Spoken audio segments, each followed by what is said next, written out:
Hello friends, ഒരു evening വ്ളോഗാണ്. ഞങ്ങൾ ഇന്ന് ചിങ്ങം 1 ആയതുകൊണ്ട് ഞങ്ങൾ ഇന്ന് കോവിലോട്ട് പോവുകയാണ്.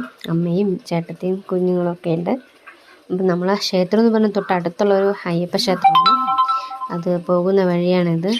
പിന്നെ ഇവിടെ എന്താണെന്ന് വെച്ചാൽ ഇവിടുത്തെ പ്രത്യേകത എന്താണെന്ന് വെച്ച് കഴിഞ്ഞാൽ ചുറ്റും ഒരു കാടാണ്. പൂക്കളും ചെടികളും വലിയ മരങ്ങളൊക്കെ നിറഞ്ഞ ഒരു ചെറിയ കാടാണ്. പിന്നെ അമ്പലത്തിലോട്ട് കയറി പോകാനായിട്ട് കുറച്ച് ഉള്ളിലോട്ട് നമ്മൾ നടന്ന് പോകണം. അകത്ത് ഫോൺ ഉപയോഗിക്കാൻ പാടില്ല.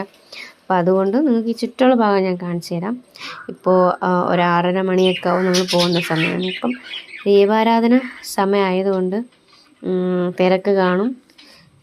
പിന്നെ ഫോൺ ഉപയോഗിക്കാനും പാടില്ലാത്ത ഇതാണ് ഇവിടെ. പിന്നെ ഇവിടെ കോവിലിൽ നിന്ന് ശബരിമലയ്ക്ക് പോകുന്ന ആൾക്കാർ ഇവിടെ താലിൻ്റെ മൂട്ടിൽ തിരിച്ചു വരുമ്പോൾ മാല ഊരിയിടുന്ന ഒരിതുണ്ട്. പിന്നെ ക്ഷേത്രത്തിൽ കയറി തൊഴുത് ഇറങ്ങി ചന്ദനമൊക്കെ ഇട്ട് മോക്ക്